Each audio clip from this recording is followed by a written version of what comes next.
Will you please explain how Muhammad, the greatest of all the prophets, with his usual keen intellect, was able to mix up the 10 plagues of Egypt with the 10 commandments at Mount Sinai? Like everything else in his Quran, Muhammad's comprehension of the biblical stories was minimal, to say the least. He invariably got them mixed up, both in time and space.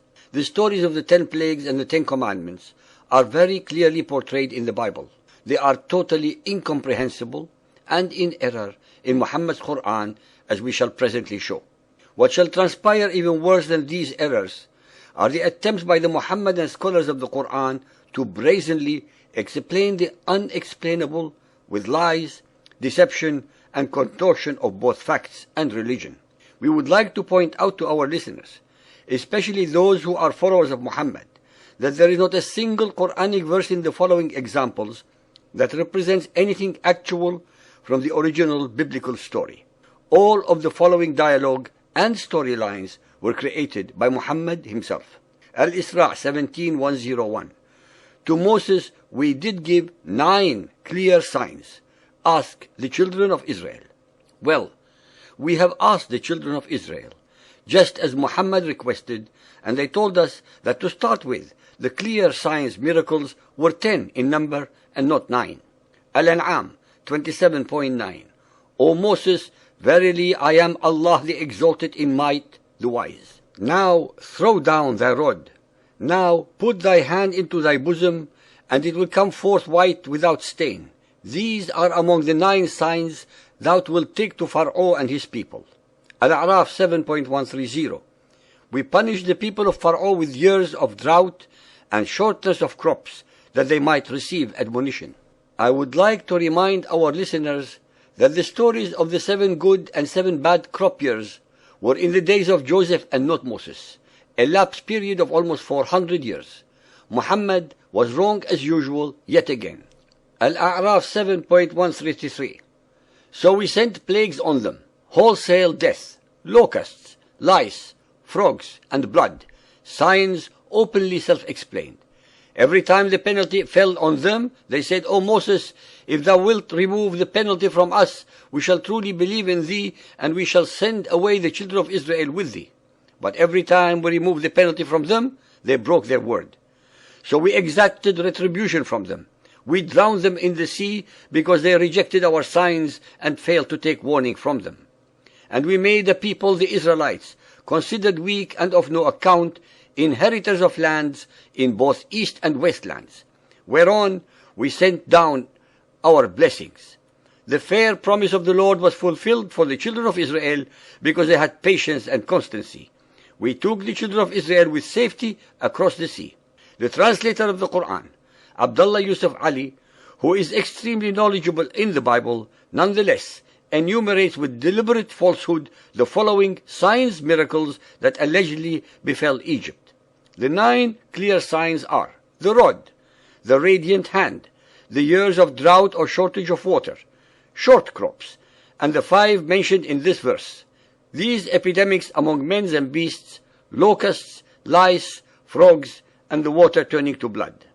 Ladies and gentlemen, anyone who has read the original biblical version would immediately realize that the so-called miracles of the rod, the radiant hand, the years of drought and shortage of water are not in the story of the Exodus. The Bible recites the following plagues: water turning to blood, frogs, lice, swarm of wild beasts, epidemic, boils, hail, locusts, darkness, and finally the death of the firstborn, making 10 plagues and not 9.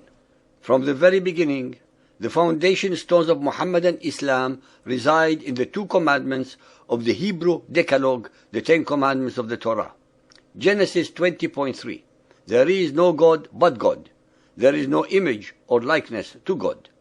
This should bring to the attention of the listeners the incredible similarity also between Muhammad's Shahada testimony. There is no God but Allah. The Quran states that Allah gave Moses certain monitions on tablets of stone, and also that he gave him 9 clear signs. These 2 statements have perplexed the Muhammadan commentators very much, and every effort is made by them to reconcile the 9 signs with the 10 commandments, although it is evident from the Quran itself that the 9 clear signs actually refer only to the miracles of Moses, the plagues of Egypt.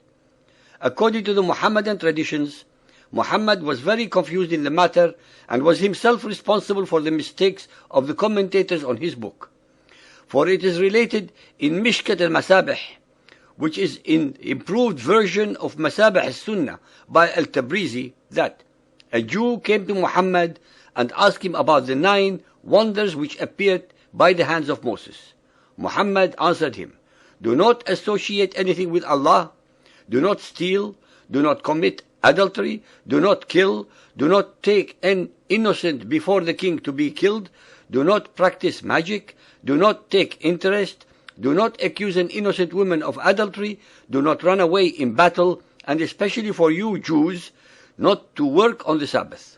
Muhammad was of course his usual and understandable ignorant self, in error on 5 of the items he mentioned, as well as having given the wrong answer to the question, which related to the 10 plagues and not the 10 commandments. Al-Muhaddith Abdul Haq al-Dahwali remarks on this tradition that the Jew asked Muhammad about the 9 miracles or plagues of Egypt, but Muhammad answered him in error with the 10 commandments. A comparison of the 10 commandments given by the great Hebrew law giver Moses with those recorded in the above tradition and in the 6th surah of the Quran, verse 152, will show how imperfectly Muhammad was acquainted with the biblical scriptures.